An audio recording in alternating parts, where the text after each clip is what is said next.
What's up, guys? It's Marcus with Metaphos, and we are here for another episode of the Dueling Dojo, episode 3.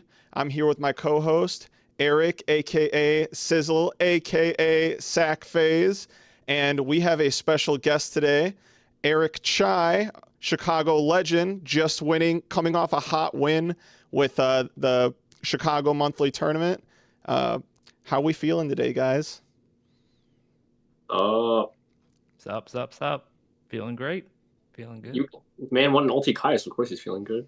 Yeah, I'm jealous as hell. What the? Not cool. You have 4 now. What are you going to do with your 4th one, bro? Dude, I don't know what to do with the 4th one. You want it? You can have it. Gifting it? That's crazy. Wait. Claim? Doesn't Jason need them still for his deck? Oh, true. Oh, fuck.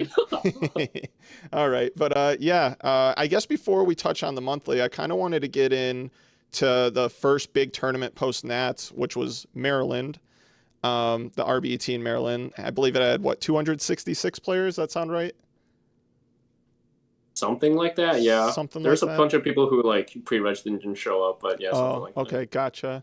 But yeah, I mean, huge shout outs first of all to Gary for winning that. That is so cool. But yeah, I just wanted to touch, because me and Eric both went to Maryland. I just kind of want to touch on our experience, and then we'll get into some more. So I guess I'll start us off.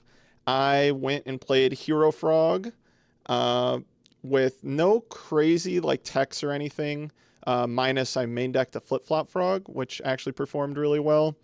And I was out of the tournament by round 8, not being able to top. And yeah, nothing too crazy. I won't lie, I should have been out much earlier. I should have lost rounds 1 and 2. I lost round 1 right off the bat. Got a little lucky round 2, and then went on a little bit of a run after that. But honestly, not my best tournament. Is what it is. Just looking forward to the next one personally. What about you, Eric? You did a little bit better, right? I mean, kind of. Well, first I want to say, in our podcast before, I did pick Gary to win Nats. So, okay, yeah, that's true. I completely forgot about that. That's sick. And I also want to say, Flip Flop Frog is cracked, bro. You need to talk about that shit more. It doesn't target. That thing's broken. It counts itself. I feel like a lot of people don't know that. But yeah, I went. Well, I had a no-show round 1, and then I lost round 2 to a guy, Luke Feeney, who top 8'd, I think. And then I lost round 3 to Macro Monarch, who just milled Raikou. He milled 3 monsters off Raikou, banished, and 1 flipped return for game. I'm like, that's pretty sick. And then round 4 I had a no-show too, so I'm 2-2, but I'm technically 0-2. And yeah, and then I won out. Then I was finished 7-2, I think. So yeah. It doesn't really. I mean, I finished 7-2, but really it's 5-2. So it doesn't really count. I mean, it's a little bit better than that, because Luke ended up doing really well, right? So that might, a couple better tiebreakers here and there, you might have still gotten in with that record. Yeah, I was we were talking about, it was 1% chance or something again. It's stars had to align that day. Still, but I feel like it's weird, because after I went, I was 2-2, and there was no pressure on me. I feel like I played a lot. I was locked in after that, which is weird. Right. Yeah, no, I mean, another thing about that event that was really surprising, I mean, from our previous podcast and from what I was seeing a lot online, a lot of people were just saying that Value's completely done. It's no longer top 3 after Nats, and with how the meta was shifting, and then it went on to win this event, and I still think I think that was completely overblown. I still fear that deck, and I actually still want to try to play that deck as well. So yeah, I feel like I definitely added to that narrative a little, because I was saying Value has to adapt now, because Amaryllis and Frogs are kind of bad matchups for Value. So I feel like I said, they had to play double Pression, but it's not true, since Blackwing obviously keeps everything else in check. So Value's just still naturally a good deck. Yeah, no, for sure. I am surprised at the fact that we don't see the Value attendance seemed like it was a lot less compared to last time. I think I only played 2 Values all tournament, whereas Nats I played 5.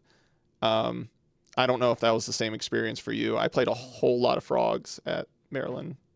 I didn't play a single mirror match. Really? Yeah. So yeah, that was the first tournament I never played a mirror. Yeah, so if attendance is down and it still wins, that's kind of crazy. Because yeah, I think frogs and black wings. Like I played like 3 or 4 frogs and another like 3 black wings or something. So Wait, Chai, did you play any Ryu at the TGS tournament? Uh, in the top 8, I played one, but aside from that, I think it was mainly black wings and some frogs was the main of the top 3 that I found. it's kind of crazy actually that its attendance is going down so substantially. But yeah, I don't know. Maryland was awesome though. Definitely one of the better trips I've had so far in terms of like just enjoying myself. Because after the tournament, obviously tournament didn't go so hot for us, but after we spent a day at an Airbnb with a lot of cool duelists, and that was a whole lot of fun. And then we also got to see DC, which pretty cool. Normally at these Yu-Gi-Oh events, we don't really get to vacation, so Yeah, we have more money now, I guess, on the roller, so can actually afford a day or two of right, hoteling. right. True, true, true. And then we get back from Maryland and we immediately start prepping for this monthly because we know they're trying to extend the cap and these monthlies are going to get bigger and bigger. And we had our biggest one to date. And unlike the previous monthly, almost all of our best players, minus yourself, really, and I don't think Rick was there, right? Yep. Outside of that, pretty much all of Chicago's best were there because you decided to judge this event, which is why you didn't play. But we have a new Chicago champion sitting in between us here, Eric ChaiTea. Finally. Yeah. How are you feeling, brother? Dude, it feels crazy to finally like fully win something. Like so I've like consistently top 8'd the monthly for like the past 3 times now with Blackwing, and it feels good to finally close it out all the way and like not lose in the finals and like slowly make that progress, just like fully close it out from top 4 and finishing it out. So it feels great. I think it's crazy that you just get a lot of more messages and a lot of love from the community, and it just feels really good to finally take down a whole event, and yeah, against a lot of good players too. Like included Hector, I think was my round 2 opponent, and so there's just like a lot of good people. RJ was there, and I played him, and yeah, there's just like, a lot of good Chicago duelists that yeah, it was a fun event and had a lot of good experiences there. Yeah, beat Kalinda in the finals too. Oh He yeah, absolutely destroyed me on stream earlier in the day. So, yeah, no, dude, I got that's revenge for you. Yeah, I mean, I got to drop dad on him within like the first 3 turns of the finals, both games. So it was not very. I mean, sometimes Blackwings just does that, though. You know what I mean? I'm glad you Yeah, also exactly. stuck on that deck because I know your heart lies with another deck. But Exactly. Yeah. do you want to maybe give us a little bit of your tournament experience, like some of the more memorable rounds, or if you had any hard matchups, anything? Yeah. So yeah, I can do like a quick rundown of the rounds that I had. So the event was 7 rounds total, cut to top 8, and so there was 77 players. So a few X2s will make it. First round on stream, I go against Fairies, which is notoriously Blackwing's worst matchup, and I'm like, okay, well, this is fucked. But Yeah. but it's actually funny because I've played a lot of different decks like since I first started Edison, and Fairies was one of the first decks I actually played and like topped with and did well online. And it's just funny that like I know some of the pressure points of that deck. It was like pure Fairies. Actually, it might have been Chaos, but still like the gist of the engine is the same. And so it was It was against chaos. JD. Yeah, and then so game 2, he actually has the Christia consecrated lock on me, and so like I basically super lost that game, even though I had double whirlwind resolved like once. But game 3, yeah, I just win with like either DDV or dust shoot, and yeah, once their hand, it's pretty over. And then round 2 was Hector with Blackwing Mirror. I actually feel really confident in the Blackwing Mirror because it's like I played a lot of different people like on Fraser's locals or just from studying the matchup. Like I watched too many VODs that I feel like I know a lot about the like. Yeah, it's like one of the most sackiest matchups, but I think there's a lot of decision points you can make without overcommitting because a lot of people I'll just see like bad replays. They'll just this isn't always the right play, but you'll summon Shura just because you have Shura at turn 1, and you know what they won't do now is they won't play a monster that gets killed by Shura. So you want to be able to like think about what the best path to victory is, I guess, with your hand at all times, and sometimes it won't include Whirlwind Shura turn 1, and so yeah, so I just felt really confident going against Hector, and I think that was 2-0. And then yeah, so I was like figuring he'd be one of my better tiebreakers and he'd win out for the rest, and we can see in top 8 or something. But I think he won one, then lost one, and then eventually dropped. So that was unfortunate. Then the next round was another Blackwing Mirror. That was like my fastest one yet. I think it was against Emmanuel from TGS, and he was like, "No one's ever fucked me that hard in the mirror before." I was like, "Dude, I don't know. Like, I'm sorry, bro, but sometimes the cards just play like." I think with Blackwing, you have to know how to play your high roll hands and your mid and low roll hands also. So in order to like win out the whole thing, like this was the one where I high rolled obviously, and so I won in like 20 minutes. After that was round 4 was Frogs, 2-0 versus a guy named Corey. Nothing like special there. I felt like it was a very standard match, and then because I don't have Solemn in my main deck, so I didn't have like that backup. But I think my hand was strong enough where I could pressure him, and I could tell his hand was a little slower for Frogs. And so I won game 1, which I think if you win game 1 against Frogs, it's like pretty cooked for them because you have all the side deck stuff coming in, and then like yeah, just 2-0. So then round 5 was against one of my boys, Sherrod, who game 1 Jinzo'd me, and I was like, why He's the? main Jinzo? Yeah, he just mains Jinzo and quick draw, and I was like, I actually couldn't because my deck has like 15 traps, and I actually had no out, and I was like, wow, that's crazy. Like everything, my dust shoot was dead. My like all this other stuff that he like drew into, it was crazy. So game 2 and 3, I'm like, I'm just sitting in side draw, waiting for him to drop Jinzo, Card Trooper, and I think like any type machine, because and then yeah. So eventually game 3 happens, and he drops Jinzo, and so I side draw, contact, make the Chimera Tech, set DDV pass because I'm not attacking into a board once the summon's successful, and then I DDV him and he loses the game on the spot because DDV versus quick draw is like over. It's just funny that I converted the light in my hand into a dark monster with UK attack on the field. Yeah, and that's then actually DDV'd really him. cool. Yeah, it was pretty nice. And he was like, I forgot about it's just he's like, yeah, it was one of those things where he's like, I forgot people can Sidra into me. And I'm like, yeah, it's just funny. And then round 6 lost to RJ. He played it really well. He didn't give me like much room to work with. Like if I actually think like Frogs beats Blackwing if Blackwing doesn't see Whirlwind right away or like early enough. And so that's basically what happened. Like I didn't see enough gas to beat him, and he played very perfectly conservative. And then when I was too passive, he was punishing with like a big amount of damage. And so I think RJ is just a really good player. So No, I think for everyone sure. knows that around Chicago. Round 7 was actually my boy Gary, not to be confused with the Gary that won RBT, but our local friend Gary, who's also really good. He top 8'd at Vegas YCS on his team with Hector and Jeremy. So not to be, yeah, he definitely deserves his flowers there. He was the Edison player for them because that's the only format he knows out of the 3. And so, yeah, that was a 2-1, I believe, 2-1 or 2-0. I don't know. It was 2-1 because game 3 was the one that went really fast. He opened like triple Dust Tornado or something, and I just Oh yeah. yeah. Steamrolled. So that guaranteed my top 8, and then in top 8 I had GBs against Fernando. He was his first time in top 8, I think. So that was good to see him there. But Blackwing versus GB, very standard. Top 4 was the only value I played the whole day, which was Fletcher. I think he beat RJ for me basically because I really didn't want to play against the Frog matchup. So as soon as he did that, I'm like really comfortable against Vayu because 2 of my best friends happen to play Vayu, and yeah, they happen to be pretty good at it too. So it just helps that like every other Vayu I play against, I'm just like I'm pretty confident that you're not going to be the best Vayu player out there. So it helps that my experience with these guys lets me beat them, and then especially when I open high roll hand like I did. And then I think game 3 actually sided in Starlight Road on stream, and you can see it. Yeah, like, that was fucking crazy. Yeah, I just went for a blowout win because I showed him a lot of or like draw traps throughout the day, and people can know that I'm on more draw traps than just like the standard 2 or 1. And so I decided in Starlight, set it turn 1, and then next turn with like a T set like Bayou or something. So he just counter T sets, and then I just like summon Shura, special Bora, and then try to swing into Mirror Force, and then he gets blown out by Starlight Road, and I have a Stardust, and my Shura resolves into my Bora hitting, and my Stardust hitting for 25 is like it was done within like a 2 turns. So my top 4 was easier than the rest of my tournament basically because against Kalinda I dropped Dad in like 2 turns or 3 turns both games, and so yeah, it was a really fun tournament. I got a lot of you had to be lucky to win, and so I saw Dad a good amount when I needed to, and Whirlwind sometimes, but you also had to sweat out the hard rounds where you don't see Whirlwind or Dad.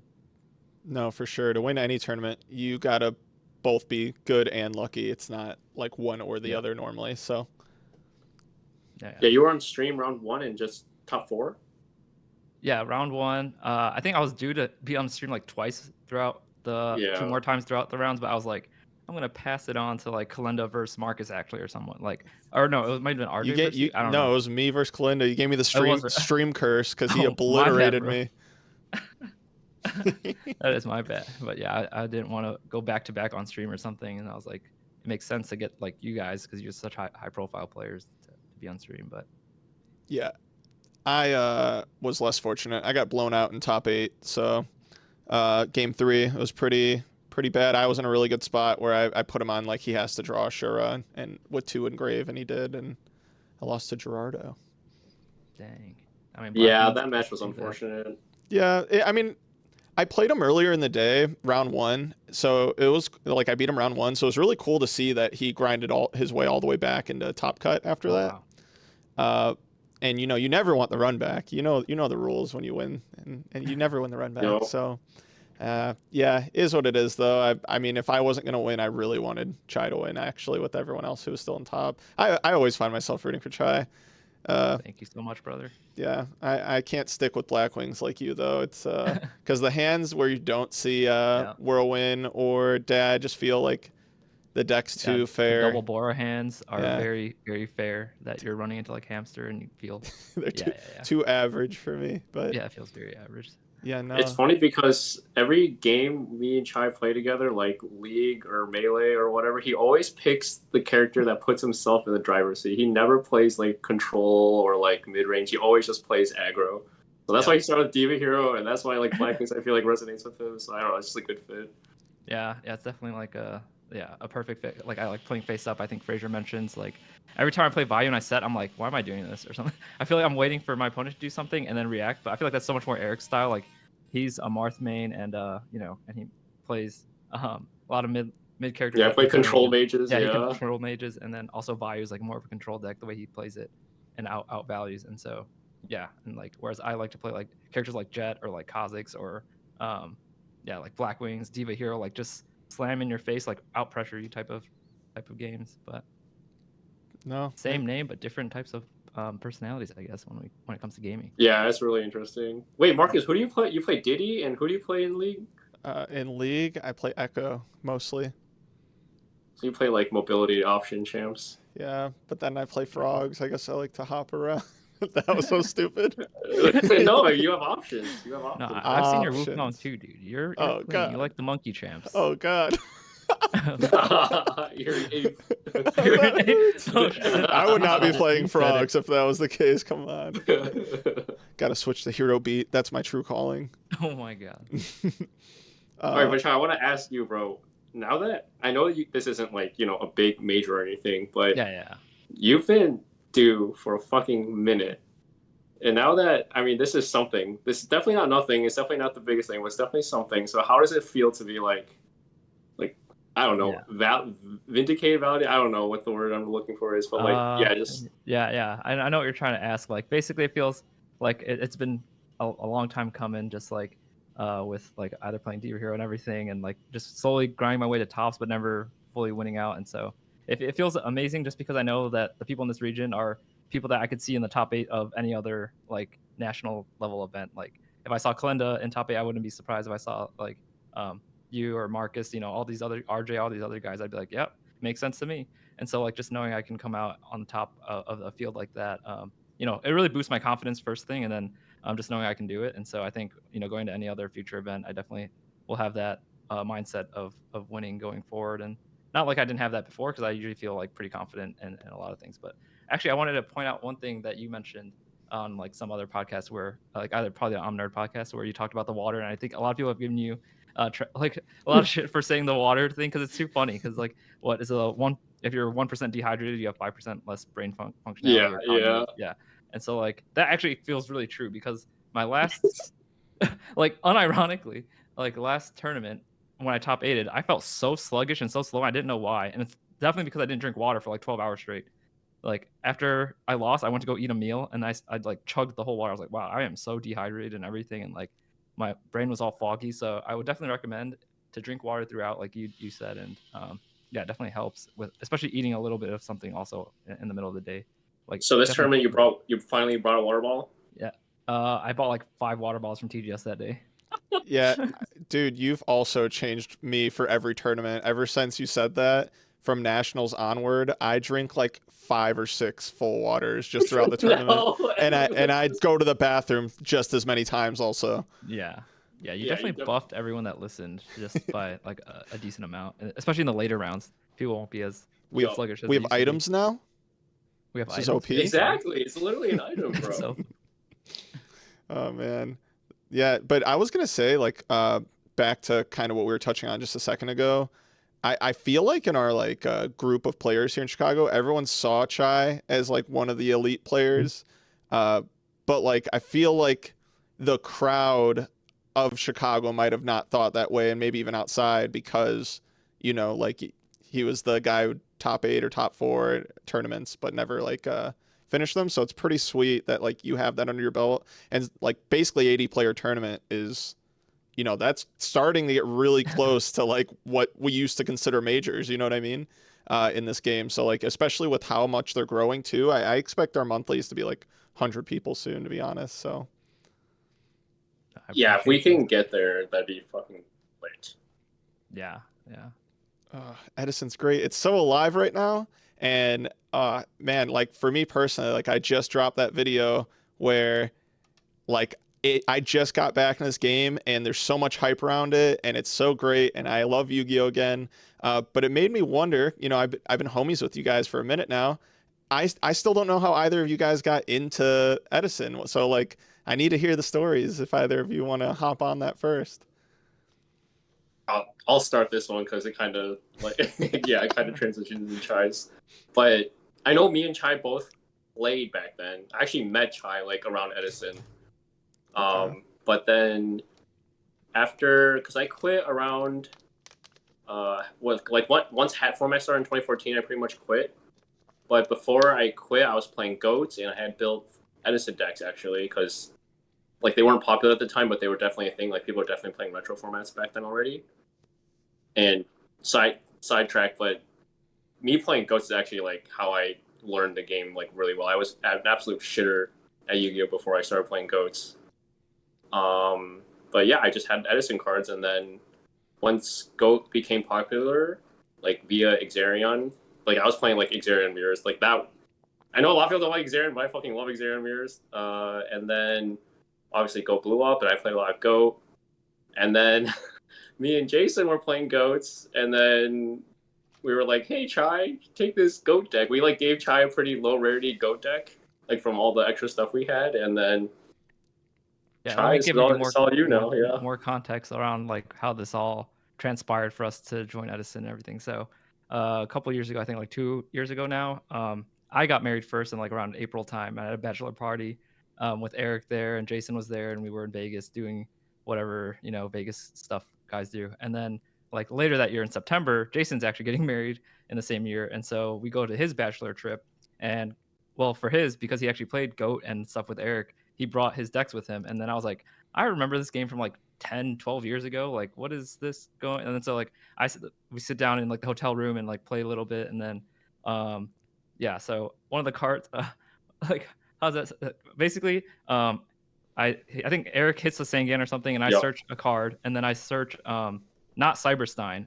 And then he's like, oh, it's because you have it in hand already. And I was like, no, it's because I'm going to draw it. And then so like I just shuffle the deck, let him cut, and then I just rip the top card and show it to him. And like I don't even look at it, and then he jumps up like on the bed and says, "No fucking way!" And then it's Cyberstein, obviously. And then like that moment made me like reminisce all the good times that I've had playing Yu-Gi-Oh. Like I don't know how it happened to be like that, but that was It was just like 1 in 30 or something. It was yeah, like, it was like a 1 in 30 to hit. Because I actually did have Cyberstein in my hand, so that's why it was funny. That was like the second copy was the one I just ripped off the top, and it was just like it was like a he's him moment type of thing, and it was really funny. And yeah, it was perfect for the bachelor party vibes, basically. And then like a month later, after we get back and do the wedding and all that stuff, Eric is like, "Yo, here's like a surprise for me and Jason. Like, here's like a budget goat deck." And I was like, "Oh, sick, thanks, boys. Like, what the heck? Like, I didn't expect this." And then so we end up hanging out more and playing with that deck, and I buy like every single card in Hollow within like a month, so I didn't even need their deck anymore. But it was like I didn't know about the new rarity hollows and all that at the time, so I had like all those like not as good hollows, but it's whatever. And then yeah, so basically we spend all the time playing Go, and it's like a fun time. And then I'm watching all these videos, AJT. There's like the ACP guy, there's AJH, and like a lot of AJs in the Goat world. JDZ also, like yeah, there's just so much content I was consuming. I was like on my phone every night just watching random videos, and then all of a sudden I came across E3 Edison Yu-Gi-Oh. And then I started watching. I was like, oh, I remember Synchros. I remember like Stardust Dragon. I remember Black Rose and doing all these fun plays with Quick Draw and all this stuff. And I was like, do you guys play this still, or like do you guys have decks for this? And then yeah, so that's basically what kicked off our Edison journey, was like them getting me into Goat, me getting them in Edison, and then we started like playing together. And then we're like, should we go out to like one of these RBT IRL events or like Nats or something? And yeah, so it's just funny that I was known online first because they didn't play online as much. So like I would top with Fairies or top with Diva Hero and stuff. And then like at Nats, I got top 16. And it was very funny that it was just like, dude, I'm not even the best player in my group. And like, you're just going to wait and see till my boys like show off. And then literally the next event, RBT Orlando, Eric wins the whole thing from like scratch, like you mentioned, which is like so insane. I'm like, dude, I knew it the whole time that they would eventually get their flowers too. So, and yeah, soon it'll be Jason's turn. But yeah, I was like, I called it, dude. I just knew it from ahead. Also, I just want to say, in the first fucking month, you bought like $1,000 worth of cards. Dude, What chill. the heck? Every week is like max rarity this, max rarity that. It's like, holy shit, what is going on, bro? We haven't even entered a fucking tournament. Yeah, that's true. Like no IRL tournaments, and I just show like, yeah, I got a Ghost Stardust Dragon, a Ghost Black Rose, and like I don't know what I'm doing, but yeah, that was it's also crazy because Chai fucking like Chai is, anytime he gets into a hobby, he grinds it like there's no tomorrow. Like he refuses to be like bad at anything, which I really respect. But it's just funny how because this man grinded so much, he started topping online. Like he topped with Fairies, I think that was your first top. Yeah, that was my first one. And then because of that top, and then you you topped the random beast mode tournament with Flamvell. Yeah. Yep. Flamvell? So, oh, that's so cool. It's only like a 16 man, because those tournaments are smaller, I think. Yeah, okay. 16 to 28, something like somewhere smaller than 30. So it's like a pretty small single limb local type vibe. Gotcha. Okay. Yeah, but those results are posted on Format Library though. Oh, okay. So people see it.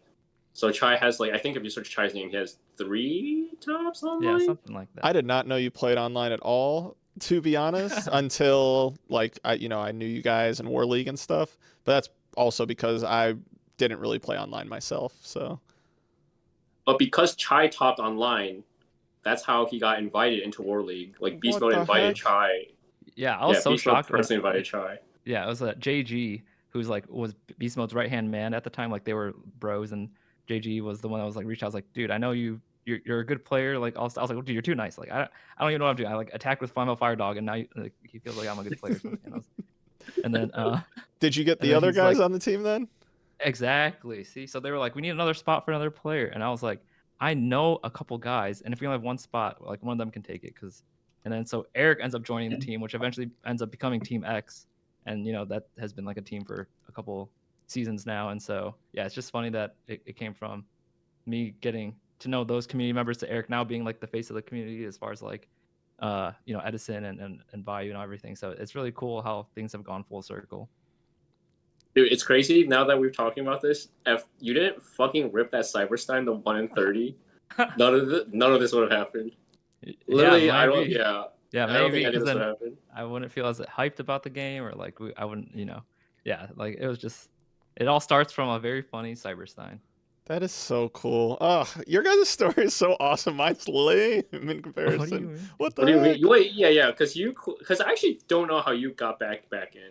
Like, I know you've been always around, but yeah. So like I like wasn't really playing current or anything, and then it mid 2022 there was so our locals would sometimes do like retro tournaments like for GOAT or September 2012 or hat format and stuff. So I would play in those. But then there was a GGP in Ohio, and I wasn't like very like competitive with GOATs at that time, I guess. But I went to it and went undefeated with Panda Burn and won the whole thing. I didn't drop a single match. And then I totally forgot about that. Yeah, and then AJT actually was like, yo, you should join my GOAT War League team. So that's how I got into online GOATs. But I didn't even really play online. I played like 3 online tournaments, I think, for GOATs, maybe 4 now. But yeah, I mean, I just had a really good GOAT run. I just didn't really enjoy it a whole lot, though. Like, I won a 3v3 online. I got 3rd at GOAT Worlds. I've won 2 GGPs.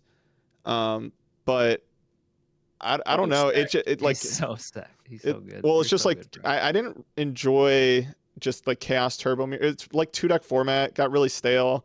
And listen, I love like technical play, 1 deck formats and stuff. Like I love Zodiac and decks like that. But I don't know. Maybe it's just because the card pool is so small and feels like there's a lot of like sacky 1-of cards and goats and stuff. But then in Edison, like there's just a whole lot more diversity. Your side deck plan matters a whole lot more. Having a higher ceiling allows for more outplay potential a lot of times. So I like always toyed with the idea of playing Edison. But it wasn't till I just started like you did really well, Eric, and I knew you were local at the RBET, and like I was also on a War League team with some other GOAT guys, but like season 1 we did not take seriously at all. Like I would just get deck lists from people and like just play whatever. I wasn't like really into it. But then yeah, you started doing really well. Kalinda won, Nats, and I was like, that's when I was like toying with the idea of getting in Edison. And then at the beginning of 2024 is when I was like, you know what, screw it. I'm just done with goats, basically. Like now I'm on a War League team, but I've played 1 week so far. I just got started for my 2nd week this week. And we're almost at the end of the season now. So yeah, and I basically just converted, and I love it so much. Started a YouTube channel and stuff, and here we are now. It's not exciting. It's not cool. It's just like I Dude, it's all transitioned. because of Dude, that yeah. Cyberstein. That Cyberstein changed the fucking world, bro. Yeah, actually, it influenced me too. Actually, Changed now the that I think world, about it, boy. because if Shen wasn't playing, I wouldn't have probably wanted to switch.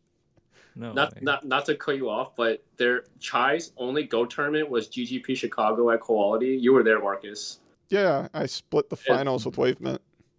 Yeah. But I don't think enjoyed Goat very much. Yeah, that was like my first Yu-Gi-Oh tournament in literally like 12 years, and I was like, because this is before we even started Edison, because this is like the first GOAT tournament we can go to, like first tournament ever, that was local to us, and I was like, cool. Eric went to this like last year, I think, and then he got like top 3 or something with Chaos Turbo, and so I played Chaos Fairy or whatever like the Fairy return variant is, I think. Oh god. You played And then, Chaos like, Return, yeah. Yeah, and then so yeah, in one of my rounds, I played against Empty Jar, and for 40 minutes, because it took the guy a long time to combo, I got Empty Jar combo 2-0, and I was like, wow, this is a very fun, interactive game. Oh my god. Yeah, my first He tournament got back. FTK'd twice. Yeah, oh yeah, I forgot it was an FTK. Like he's like, How I've did never he take that FTK'd long? anyone. Yeah, I don't know. It just took forever. Like he was like doing bounce. He's like, this is all good. I was like, I'm nothing. And yeah, he's like, I've never FTK'd someone twice before. I was like, MC Char ruined goats for Yeah. you. I mean, You didn't even hate goats for the right reason. Like it's supposed to just get I stale know. after a while. Like everyone else who doesn't like goats is just like, oh, it's too Wait, boring. The cherry on top is we have this guy that he played. We know this guy already because when me and Chai played Melee, this guy would go to the Melee tournaments, and me and Chai would like this guy. This guy This guy's wobbles pretty with good. ice climbers. No, he actually plays Roy, and he's actually a pretty good Roy, but Okay, he okay. plays Roy.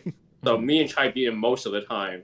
So Chai's used to beating this guy, and then he Outside plays of him this and game. go. Yeah, Salty outside as this game, he hell. plays him and go. It's just fucking FTKs him twice. It's just like fuck this game, bro. This game's ass. Yeah, I was like, wow, this game is just like I remember. So much fun. I was like, no way.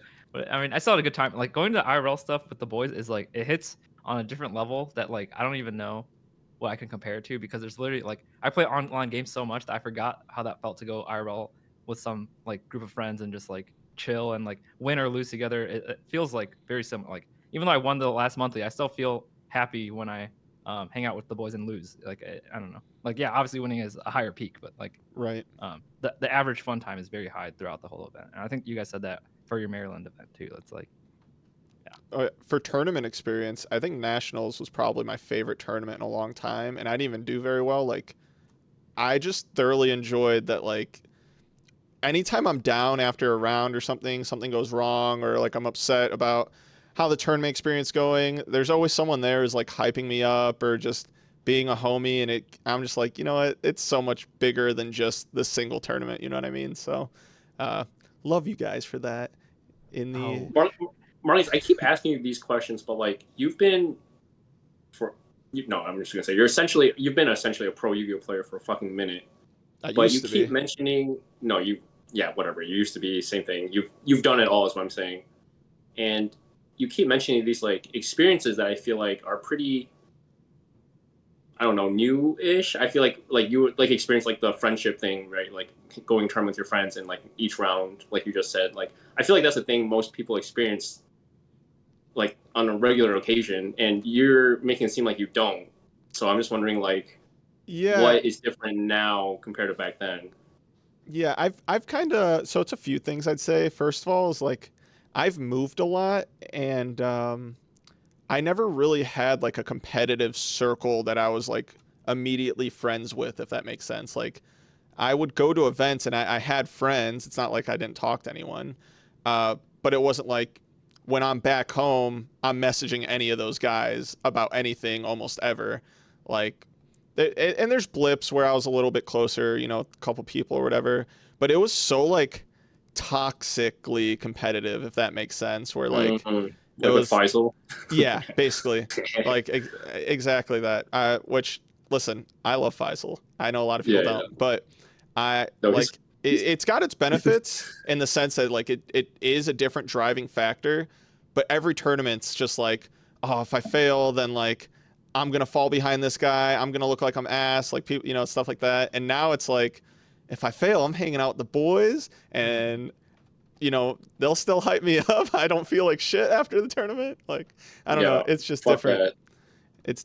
It's also just community in general too, because like I feel like Current's a lot more toxic than Edison, and it's like a lot of like I don't know. There's like healthy shit talking, and then there's like shit talking where you're berating people.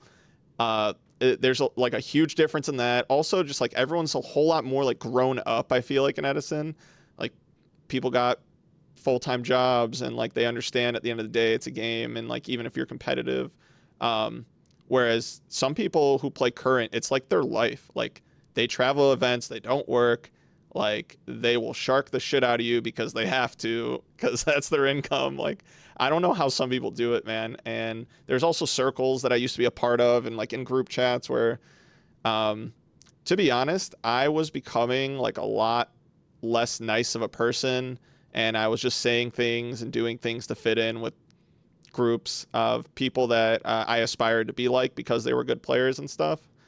Um, it was just very fake, and eventually that was another one of the reasons I wanted to get out of Current. Um, and with you guys, it's like I'm just myself, and everyone's so nice. Like I don't feel like I have to pretend to be something I'm not, and I don't know. I know this is getting a little deep, but Oh, I fucking love it, bro. yeah. People love the feels, man. The That's what keeps feels. us alive. Yeah.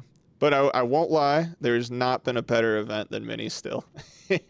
And the only reason I say that is because I roomed with Dan Ibarra, Nick Vidmar, and Kyle Gravison, who like Kyle and Dan have been close to me forever. They're both at my wedding, and Nick and Frank, you know, they sponsor me. They've been homies to me since I was a little kid. Like I was 14. They'd always hook me up, even way before they owned a store. Like I'm pretty sure I've lost binders to Nick rolling, and he'd just give them back because like that's just the kind of guy he is.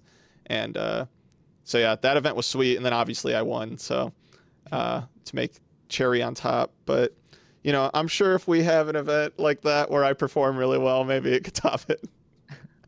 Yeah, Is that the you event you met your wife too? Sorry. I did meet my wife through Yu-Gi-Oh, which Oh, is is that what you're gonna say? Is that what you're gonna say? no, no. I mean, I was gonna mention that, but I was gonna make fun of him for that. oh god, Okay. yeah. Yeah, I did meet Bella through Yu-Gi-Oh in 2017 when I was regional grinding and traveling for events. Yep, she, I would go to Cincy all the time because the guy who I drove with to all the events lived in Ohio, and yeah, we met at a party at our buddy Justin's house, and then or his apartment, and then what the funny thing is, we played in a VIP tournament, which for VIP tournaments, the winner of a VIP tournament at an OTS store will get 2-round bye at the next YCS, basically. And we played in the finals of this said tournament. I'm playing Zodiac. She's on Draco Zoo. And I 2-0 her. And I could tell she was pissed. Like, she was so mad. Like, she didn't want to shake my hand. She did because, like, she's a good sport. But I could tell. I was like, oh, man, this girl hates me. And then literally the next day, she messages me and, like, we should go on a date sometime. I was like, oh, my God, what the hell? So that's how that started, and yeah, who knew? Met Chicks my take wife you, through little man. Yu-Gi-Oh. Yep. So anyone who tells you that Yu-Gi-Oh's for nerds and you'll never find a girlfriend in Yu-Gi-Oh, they're wrong. Living So proof. awesome. Yeah. So, All right, so basically you're saying you have to win a tournament, you have to be rooming with the homies, and somehow we have to top you meeting your future wife somehow.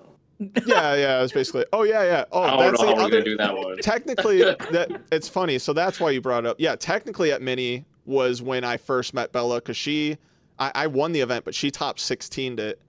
And I briefly met her. I don't even think I talked to her, just like in a group setting. Yeah. But we didn't ever have a conversation until a year later. Wait, did you play each other at that tournament? No, right? No. She lost to Joel in top 16, who I beat in the Oh. finals. Yep. That is so crazy how Chicago's so stacked. Chicago is stacked, but we were having this argument the other day between Philly and Chicago for Edison. I mean, even though in my heart I think we might be stronger, I do think they probably edge us out a little bit at the moment, if I'm being real. If we include online, they definitely do. Like, not without a doubt. Yeah. Also, if you just look at like overall accomplishments, not even just retro, they're pretty stacked there too, to be honest. Yeah. If we obviously we'd have to like nickel and dime every single top Yeah. and everyone's, but I feel like that we have a lot of players though. We But do. I'm sure they could also name a lot too. No, for sure. Yeah, I mean, if we go all time, like, and we get to include like Dominic Couch and stuff, Faisal Imran, then maybe, who knows? But Yeah. Yeah. I mean, they have Silverman, Tom Mack. I don't know. They probably have Sean others, too. McCabe, Yeah. Frazier, obviously. Yeah. That's- Oh yeah. man. But IRL only, man. I only care about IRL right Yeah, no, same here. I honestly don't think I've played in a single Edison tournament online, and the GOAT ones that I did, one is called Clash of Champions. Only reason I play in that's because like you have to have won a GOAT major, a YCS, or an SJC to even play in it. A 3v3, because 3v3s are super fun. If they ever do an online Edison 3v3, boys, I would love to play. And then GOAT Worlds, obviously, as well, because like if I ever got invited to Edison Worlds from like an RBET or something, I would definitely go to that. Or is that how you earn it, or do you have to earn it through FLC? I don't even know how it works online. Yeah, there's two big like worlds types of events. So there's like the format library one where you can win an invite in our next like month or 2 monthlies from now. You can win an invite to the format library Yeah, that's Edison right. World Championship qualifier. Shout out TGS. Look up Tinley Park Tabletop Game Shop. They're pretty sick. And then the other one is what Keegan hosts, the RBTs. And so if you top 8 or top 16 IRL RBT, you'll get an invite to RBT Rulers, which happens online once a year. And so Pro Storm won the first one, Dimitri won the second, and so this year's to be TBD, and so definitely some notable players win out these events. Which one of those are like more exclusive? It's weird to me that they have 2 worlds because GOATS only has the one. Yeah, it is pretty weird they have 2 worlds. I think. Yeah, there's a reason for that one. I think there's like some conflict and weird stuff going on there, but. Yeah, I feel like that's something that for the greater good of the community should be like talked through. I don't know. Maybe it's just me. Yeah. 1 worlds instead of 2 worlds. I don't know. It doesn't matter. And not to like harp on them because you do have to like do well to enter, but those tournaments are essentially like 40-man locals. Oh, I see. Chai's out here winning bigger and better tournaments than that. What the heck, dude? No. Exactly. Chai won a fucking multi-Kai's. Winner of RBT Rulers will get like. They get a sick play mat. I saw Dimitri play. Sick play mat and like $50 or something. Wait, that's it for their worlds? Because it's a free tournament. Bro. GOAT Worlds, GOAT Worlds is completely free. I got 3rd place. I got tokens. I got a mat. I got some accessories, and I got $500 for 3rd place. What the?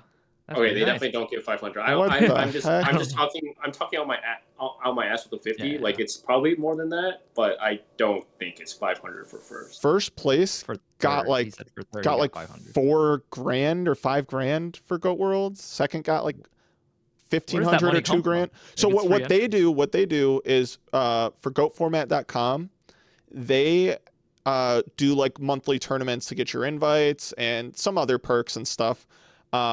but basically their Patreon for the server to get entry to these tournaments, all that money goes to prizing for Worlds, basically. So Wow. they reinvest everything back into the community, and I'm Yeah, nice. surprised Edison doesn't do something like that. I just assumed it would be the same, like you, Dude, Konami doesn't yeah. even do that. And Format Library works with GoatFormat.com, so there's Format Library events that also provide invites to these tournaments and stuff like that, and they work with OTS stores to do the GGPs and stuff. Like maybe Edison needs to be run more like that. Maybe Format Library gives better pricing. I don't know what the pricing is. Yeah, that's what I was wondering. I was like, because I know the Format Library one, you can pay to be a Patreon, similar probably how the Goat one is, and then they run like those weekly or monthly events that you can earn an invite based on the number of players, and but you have to be a member of the Patreon to enter those tournaments. I assume that's how they pay out, like that same structure. They probably follow the Goat one, and whereas Keegan's like RBT tournaments are all free to enter online, and so and then the Rulers is free, so there's not much of a like prize pool that it could come from. But I Yeah. mean, What's still shout outs to Tiki and RBT because that's how I found the channel, and we got Oh yeah, all no. this in Edison. Yeah, and Maryland was sweet. Like nothing. Like I love that there's like a circuit series that's kind of similar to how ARGs are. To like it's so cool that not even Current has two big, like series or tournament series running, whereas Edison does, which because we have the Ultimate Time Wizards and RBETs. You know what I mean? Uh, so I think that's awesome. My only gripe is like there needs to be a better prize for their Worlds tournament. Otherwise, like what's the incentive? It's all clout, man. I All guess, clout. but like you can get I clout. remember when me and Chai, when we were first playing Edison, and like when Pro Storm won RBT Rulers. Well, actually, I don't know about your Chai, but I thought it was so fucking sick. I thought like the players in RBT Rulers are like, oh my god, these are like Yeah. pros. No, And dude, that's exactly how. Like I saw like Raikoko's name. Like there's a VOD of Pro Storm's entire run throughout RBT Rulers, and I watched that like religiously to learn how to play fairies or whatever. And then like I see like Raikoko's name in there, just like Ronak, like everyone that you can name now, like that has been around for a while. Like it's such an honor to like play them when the first time you start like hopping onto these online tournaments, and it's so cool to meet them IRL when they go to any event. And so yeah, I definitely felt like that like they had a lot of clout just from watching the RBT Rulers event and stuff. yep, I definitely like had them glorified in my head. But now I don't know if it's because I'm more jaded by it and I know like the structure and how everything works, but I don't really care as much. I don't know about like the winners and stuff. Maybe it's just because it's the same people and I know them and I talk to them now, but I don't know. I just don't. It's not as insane in my head. Yeah, I think in general I just feel that way about online play, and I know that sounds bad, but I think it's mostly just because I've been a part of groups where I see people like or like in Discords where I see people like multi-playing against people, which is just not cool. And then obviously like there's the add-on where people get reminders to use effects and stuff. It's just weird. And I know in person's obviously not perfect either. Like your deck's not perfectly randomized or anything like that. But I feel like there's just a lot. Like you can kind of use your own precautions for everything when you play IRL, which there is no safeguards online. Yeah, it's a skill. I mean, we don't have to get in this online versus IRL thing, but yeah, there's just definitely skill IRL to make sure you're not getting cheated and stuff. Mm-hmm. No, most definitely. Oh, Eric, I also want to ask you, how was the judging experience at the monthly? Okay, we don't have to go through the one thing. All right, You don't want to talk about the drama? There's some drama that I don't really want to get into right now. It's pretty dumb, and yeah, it's just dumb. But besides that, I really like it because this was my second time judging. My first time, I definitely made some mistakes. Like I didn't know like the penalty system very well, and I didn't know like anything or everything that I was supposed to like say in certain situations. But after the second one, I felt like I was way more confident. Like the announcements, I feel like I did a lot better. And Marcus, you helped me with the time when I forgot to talk about like Oh no, how time is you 45 crushed minutes it, end of dude. phase. Thanks, bro. But yeah, I feel like I was doing a lot better. And like the first one, like for when I had to like address rulings, I kind of just like said like it works like this, and just that was it. But now I'm like, all right, like who's turn player? Like I had to say like there was one argument where like two people like both want to talk and like assure the other guy like you'll get your turn, just let this guy talk first. Yeah, I know. I felt like I just handled it a lot better. So yeah, I was just more confident. It was really fun. The only thing I'm sad about is in top 8, I really, really want to commentate the stream. So I couldn't like be like I couldn't be a hawk and just like watch all top 8 at once. Like I essentially only watched like one match at a time unless I was called, which I was never called. Like everyone top 8 is a good player and knows most of the rulings. So yeah. Oh, I also say it's pretty funny. I think Chai, you had the most judge calls, and every time you raise your hand and call judge, I'm like, God damn it! Like Chai is right. Just fucking listen to this guy. That's pretty sweet. I thought you killed it, man. Yeah, no complaints here. The tournament was super smooth. I mean, there's no rulings that I know about that were incorrect on the day. I thought you did really well. Yeah, and I had one incorrect one. Oh, you did? What was it? Yeah, it was the Prisma. Prisma does not send if it's destroyed on resolution. It reads like it's cost, but it got redded. No, you literally told me. No, I knew the like I was talking about in current. I thought it did reveal and send for cost. Oh, is what I was saying. Oh, okay, yeah. I don't know when it got redded, but it got redded at some point, and in Edison, it makes it so that if it like it got like bottomless or torrential or something, and you don't reveal for cost. Interesting. It literally didn't affect the game, thank God. And it was Lionel that was affected by it because it was against Fernando for this bubble match. It literally didn't change anything, thank God. And I literally like told them as soon as that game was over, it's like, hey, it didn't affect anything, but I want to let you know I ruled this incorrectly. But yeah, it's good accountability, buddy. Good stuff. Good stuff. Are you gonna play in the next one though? Can't judge them all. I honestly I want to play, but I also really want to judge, and I think it's nice to keep judging at least for a little bit, because, and this is going to sound really fucking self-centered, but I would like to think I do a decent job judging, and I think if the tournaments are run better, and since it's also streamed on my channel, if I judge it, I feel like I just think the tournament, the entry size will be bigger if people know I'm judging it and streaming it, I guess is just what I'm trying to say. Oh no, for sure. Like if I can consistently make the tournament run faster and people know like that I'm going to be judging, I feel like more people will be incentivized to come and be like, oh, like it's not, because the first time it took too long. First time it ended an hour later than it did last time, or 2 hours later, because we started an hour earlier, but we also ended 2 hours earlier. So yeah. Yeah, I will say, and yeah, I was just gonna say the last one I played in before this previous one, because I wasn't at the 1 2 ago. It was 3 ago. That one we started at 3 and we weren't out of there until like a little after midnight. And so this one was way faster. Like you guys were starting the finals at like 10 something, right? Yeah. So like, yeah, it's crazy fast. One thing I'll say about an extra round. Sorry. We had an extra round? The one before that I played in was 6 rounds. This one was 7. Yeah. Dude, the one thing I hate is I have to let okay, so in Lorcana, for example, when the pairings go up, as soon as you and your opponent are sat down next to each other, you guys can start. Like, I don't know why every card game just doesn't do that. Like, why do I have to say, like, you guys can start, like, round 7, start, like, you guys already sat down for, like, 5 minutes, just fucking play. Like, I don't know. I hate it. Because of repairs, I guess, is probably the reason why, right? Oh, yeah, that's true. That could be it. Yeah, I don't know. That would be the only guess I'd have. But I don't know. But yeah, I do want to play, though. It would be nice to win one more and get some.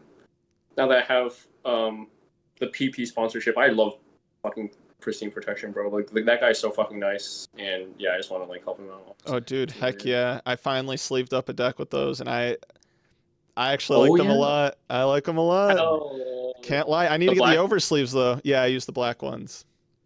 Yep, but I need to get some oversleeves. They all feel a little different. Do they? I only have the black ones. It's a hidden Easter egg, but just like how old KMC and PC all felt a little different color-wise, these also feel a little different color-wise. Interesting. Okay, that means I'll have to test out another color too.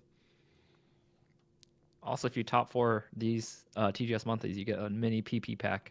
Oh yeah, what was in yours? Oh yeah, I didn't even know that existed. I'm so mad that I'm so much more mad that I lost in top 8 now. Yeah, it's like a pack of like 5 pack of sleeve. I think it's like the sampler pack basically, and then like pins, and I have it right here. What the heck? Were there matte? Normally the sampler pack gives one of every color and then 2 oversleeve packs. What the heck? You got oversleeve packs in there, Chai? And there's like sleeves. Oh, he doesn't got his pins and headset on. stuff. Yeah. I think Kalenda told me there weren't overs in there though.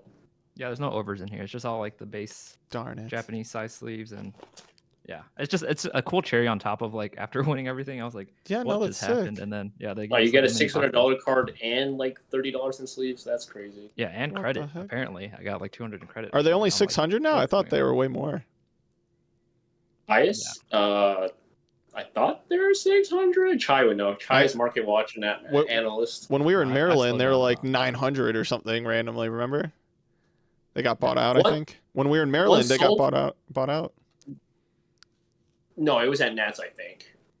Was But it I don't Nats? think it was at Nats. They got bought out, but I don't think any actually sold for 900. Like the Gotcha. lowest, like 3 on TCG Play were like 900. So I thought it settled on 600, but I don't know. Yeah, I think that's Yeah. about right. No, there's people that try to sell like a set for 18 for LP, MP, and then other sets for like 22. So it's floating around that 600, 700 range for sure. Oh, that's Depending so on condition sick. and everything. Wait, so you essentially got almost $1,000. Yeah, I know, right? Like it's fucking. It's like a 1K. What the? I don't know what just Well, happened. it's more than a 1K because Yeah. only you got the Yeah. 1,000. Like Kalenda got what, 200-300? I think he got 300 in credit. I got just for top aiding, I got 50 in credit, which is better than top aiding Ultimate Time Wizard because it's better than a hamster mat. Dude, the hamster mat sells for like 50-55, and you actually have to go through the trouble of selling it. Yeah, they're only going going to keep going down too. Yeah. I don't know what the next mat's going to be because they're surely changing it for this upcoming season. Oh yeah, what events you guys got coming up? You guys any cool events coming up next few weeks, months? We got RBT New York City.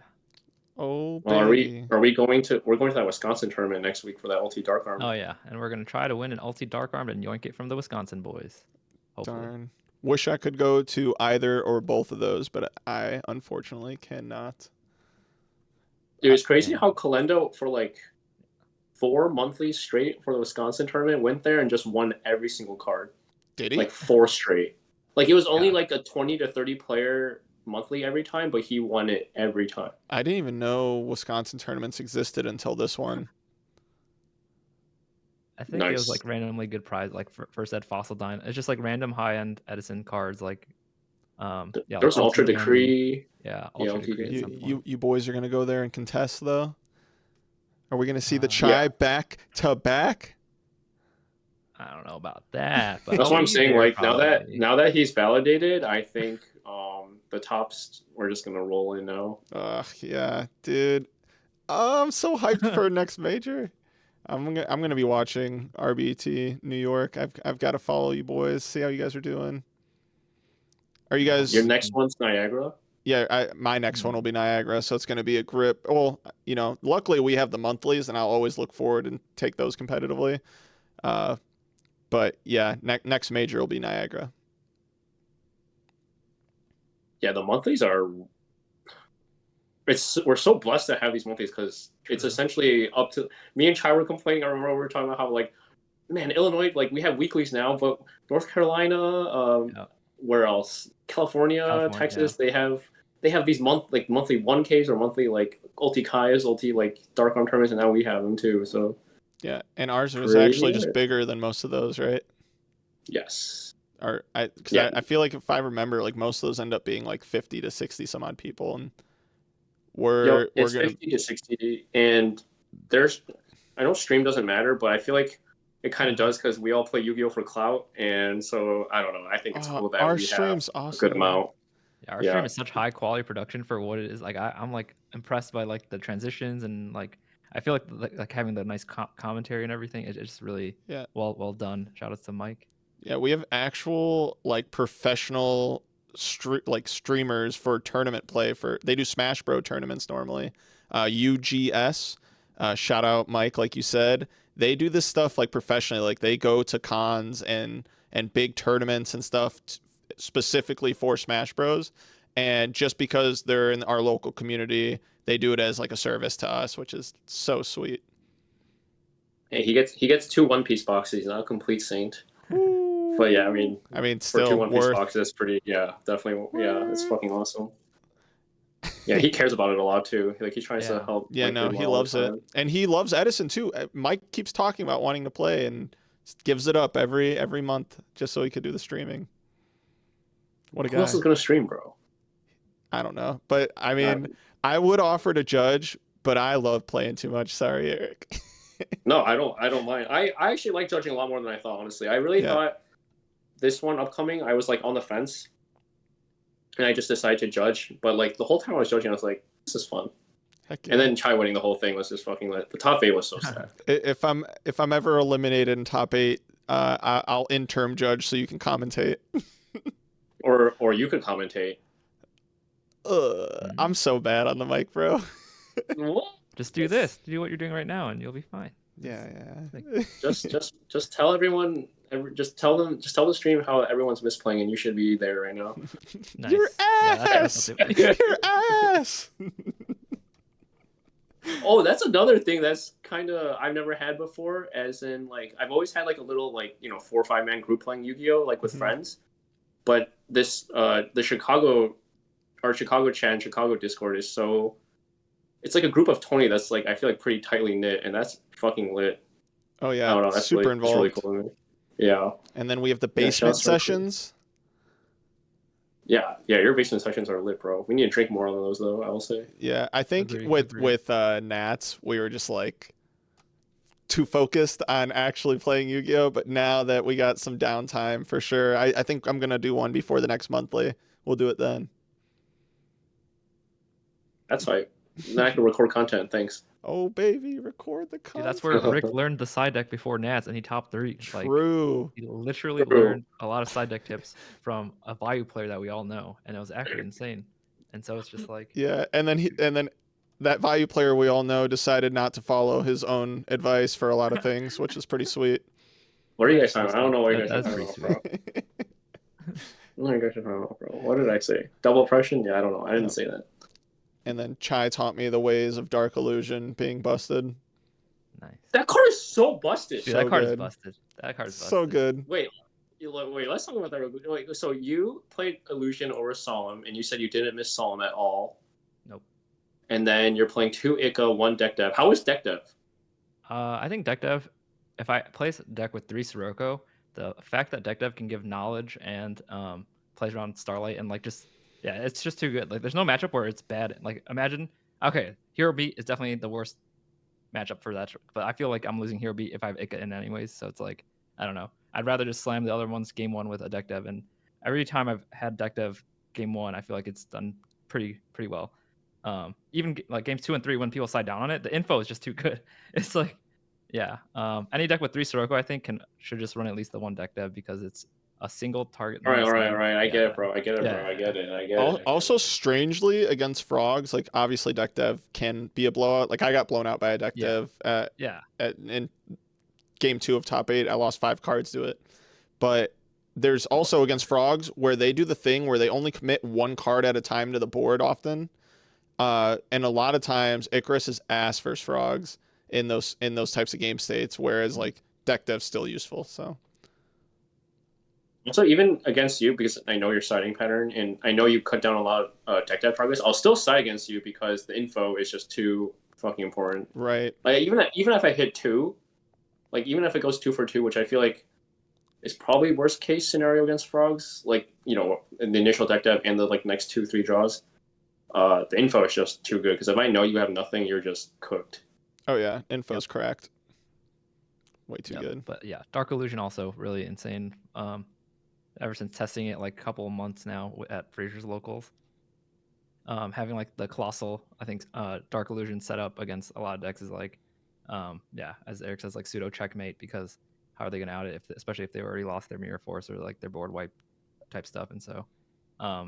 It cooks at the 1. I don't have to pay half my life. I'm not afraid of like Sirocco pumping over me with a solemn back behind it or something. And not afraid of brain either, which is really huge. Yeah, not being afraid of brain, knowing I can stop their own Sirocco pump, which eats their normal summon, and like there's just a lot of good reasons to play Dark Illusion at the moment, especially after you show a lot of respect for draw traps because now they can't MST or illusion.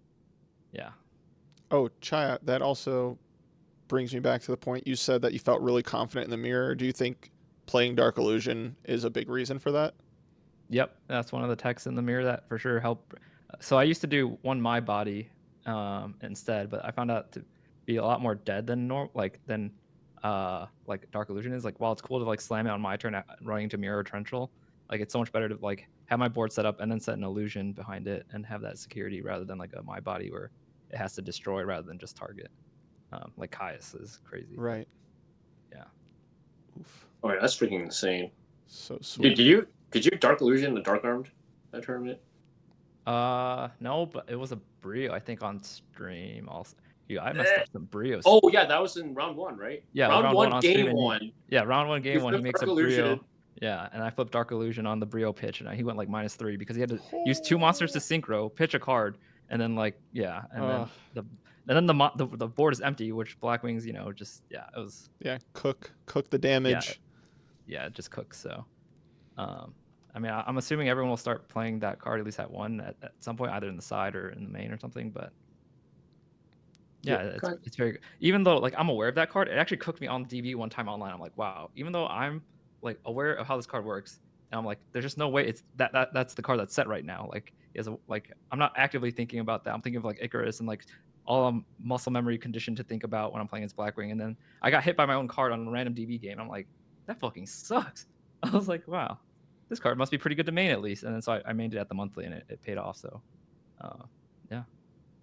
One of the games. I think. Oh, go ahead. No, you go ahead. I was just gonna say one of the games at the RBET that I lost to a Blackwing player. It's a super simplified game state where I bounced a Caius back to hand, and he normal summoned a value, attacked, and set a card. And I was like, what could he have possibly set here? I was like, it's probably a bottomless or something, but there's no way I'm not summoning this Caius and targeting the value, right? So I do it, and he flips Dark Illusion. I was like, oh shit, now if he draws a monster, I just die. And he drew a monster. So that was literally the craziest thing ever, because I was at like 2K, and the fact that it destroyed my monster and protected his monster, so it was like just infinitely better than a bottomless. It literally against frogs, like with monarchs, it's almost always just another pulling the rug. So it's actually just better. Yeah, in a lot of situations it is, because it stops, brain, stops econ, stuff like that, Raigeki break. Yeah. Yeah. A lot of times it's the better. The only thing is like Stratos. Yeah. It's like I guess in the normal spot frog, yeah. And then Card's cracked. It's so good. Literally, it's not really dead into any matchups, right? Like obviously there's some matchups that you might side it out just because it's not better than other cards, but right, exactly. I don't think it's dead any matchup. I felt like I was always siding in it. I was like, I think this is a good card to side it in against, like at Nats or something. And then now I'm just like, yeah, I'm pretty sure if I just main the one, it feels good. But before, I think my theory was like I have to show them the draw traps first, and then I can side in the illusion because now they won't ping it away. But they would just do it on end phase anyways, games 2 and 3, because they have dust tornadoes. So they actually will like hit that more often in games 2 and 3. So it's actually better to have a game 1, regardless of like the draw trap stuff. And no one's playing around at game 1. Yeah, exactly. Oh man. Yeah, I was gonna say at Maryland, Cameron told me a story about how game 3 of like a Blackwing mirror, him and his opponent both flipped Dark Illusion, like his opponent flipped Dark Illusion on something, and then next turn Cameron flipped Dark Illusion on something. It's just like, what the fuck is going on?